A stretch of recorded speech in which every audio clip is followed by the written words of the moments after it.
Welcome back to Super Sentai Review, episode 323. Hopefully this will not be a split episode like the last one was. So in the case of this episode, we're discussing episodes 11 to 14 of Abaranger. 11 is a standalone episode where Emmy is telling this to, the Abarangers that one of her classmates is weird. Where she like her, is a very low score, and has very terrible grades. And then recently, she started getting hundreds. I heard that, I'm like, yeah, this is a reused plot thread from Kamen Rider. Yeah, Kamen Rider would do this several times, where they have a villain, like, create this school where, people get magically 100%. I think this also happened in, I think it was, Dynaman. No, it was Denzi Man. Denzi Man. It's like they've used that plot from Denzi Man for this one. I thought that was interesting. Yep. And eat this like psychic beat, and everything's like, it was all brainwashed. It gets other places. At one point, Risky, he drops his sword that he has, not the staff, the sword, which the swords do never, as far as I can remember for the swords, they never appeared in Power Rangers Down Thunder. I don't remember them doing it. Well, there's a good reason why. Because Disney gave them civilian powers, where Connor McKnight basically has super speed.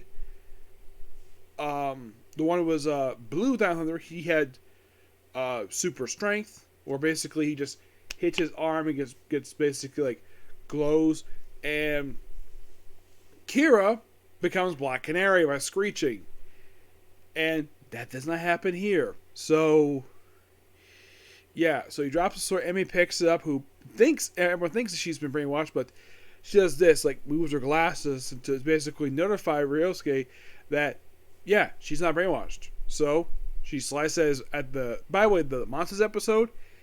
This actually is trio number 3. He was one of 3 sent to Earth before the events of the series, so he was not created for this episode. He basically was here part of this. Basically, I mentioned he's one of 3. This is the first one, and technically, he's referred to as try number 3 because he's referred sent here. So he eventually defeated, and then at the end of the episode, Emmy, who apparently eats the digestive stuff really slowly, and then by the end of the episode, she's turned into a pig. And she remains like this until episode 13. Yep, and also in 12, we find out. Now, there's a whole thing also in episode 12, where 11 and 12, and kind of wraps up in 13, where we find another Dino Egg. This time unlocking basically a Stegosaurus monster, a Stegosaurus Zord. Interesting. Except that Genie got her hands on uses to go on Rampage in Kyoto. And, of course, Asuka is like, I'm in this place called Kyoto? Like, Kyoto. So all 3 operators go, including Mai. So they all go for, basically, not exactly for sightseeing, but it's a great place to visit. And they, of course, do a gold version of Hollywood there. I don't know if it's really true or not. So then apparently they found a giant toy of this thing, who apparently is a clock, and sends the operators back in time.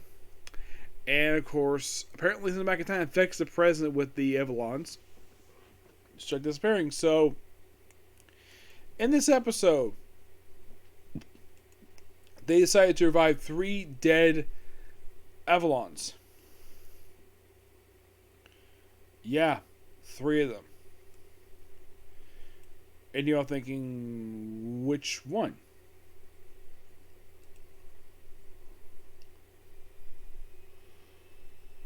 Well, the ones they brought back for this episode were the one seen in episodes 3, 4, and 7. Bakuryū, the one that shoots spikes, the one that shoots missiles out of his head. Hekaras, who's actually Triodoid number 5. So the first one was number 4. Triodoid was number 4. Heracles Escaper is actually number 5. And The one, the other one is number 7. Yeah, I should point out about these numbers. Basically, in those episodes, like 4, 5, and 7 is basically number 7. So, is the one episode, is that like number 6 per se? Yes, it is. Kaminowski, who appeared in episode 9, is try number 8. The mushroom one, that's number 9. Yeah, 9. Well, yeah.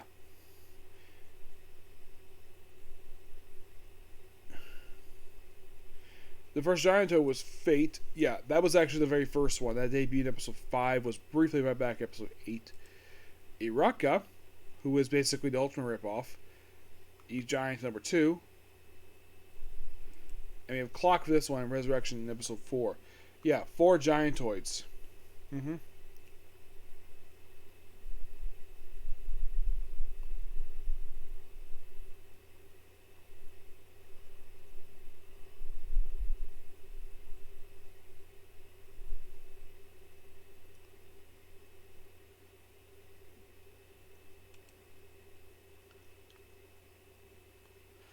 Yeah, and the one period in episode 11 is Triad number 3. So we've already seen Triad so far, 3 through 9. Some might be thinking, okay, where is number 2, you might be thinking? Number 2 is not going to show in episode 33. And the very first one, Triad number 1, will not show up in episode 46, which I will get to next. I'll get that much later. And there's also even Triad number 0, and he appears in a movie, which we'll get to that later on. Mm-hmm. Yeah, the whole thing of this one is like, okay, so they bring back the 3 dead monsters and go back in time to the Edo period, run into the ancestors of Sanosuke and Emi. Emi, her ancestor here, is a princess. This is like present day, she's a pig. And Sanosuke is basically not here. So he's back here for this episode. And there's these Ryugans who basically really want to kill the Shogun princess. And they're stopped by the Abarangers, who just point their guns to the ground. I mean, they know that they can't. I mean, as Sentai, they can't really use their weapons to hurt humans. Like, you can intimidate them, like spook them, like fire at the ground. Just don't hit them with it, because those lasers are basically for the bad guys, not for people who are just humans. And then 3 monsters are brought in to deal with them, and then of course they're destroyed. They're like present day, and eventually the clock is destroyed. And also we get our new monster who, well, is no good to our genie. Then of course she's freed. And they get a brand new formation, which from what I've read, they only use once the entire series. So you hype up this Zord, and you use the formation for this one once? Yes, once. And then the very next episode... Oh, by the way, at the end of the episode, 13, Sanosuke finally comes back. Like, in person. First time since episode 6. He says, oh yeah, I had some minor business. What the heck that was, they don't really say here, except we meet a friend of his in the episode 14, where they apparently dig up a dinosaur. He calls it Rampageosaurus. Though the monster itself is, though the thing is turned into a giant toy called Resurrection, though it's destroyed. At first, we have debut of a formation that only appears in this one episode, the Almost, which is basically Tyranno and Kira. Just them. The pterodactyl one is not part of the formation, because they want to harm him, and then eventually she does come after nearly sacrificing the dream, and then apparently putting the paper back together after he tore it up, sees, oh yeah, he just realized his dream. The Triceratops, Tyrannosaurus, and Pterodactyl are in front of him. Nice happy ending for this one, but nice to see another formation for this one. So we got 2 alternate formations for these 4 episodes. Not bad, plus a new Zord. And that's pretty much it for these 4 episodes. Yep. So, as at this point, there. Oh, by the way, 12 starts his thread uh, about this mysterious girl who keeps interfering. Yes.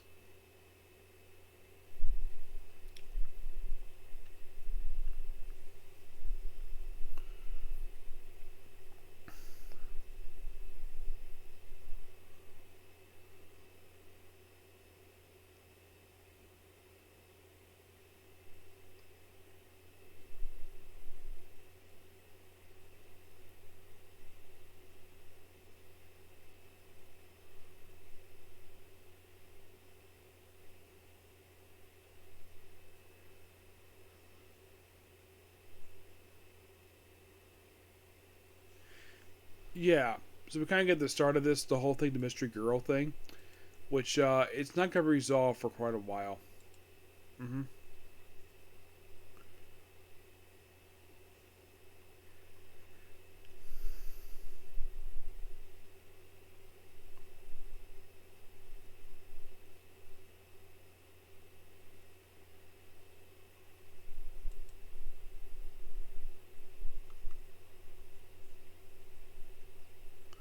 Yeah.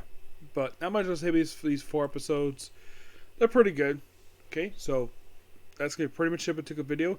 Please be sure to like, comment, subscribe, turn notifications, and do not hit that dislike button. Next up, 2 comic corners, and the next up will be, because One Piece is not released today, it just recap episode. Next will be Martial Magic and Muscles. Yes, that will be next. And to this next video. Bye.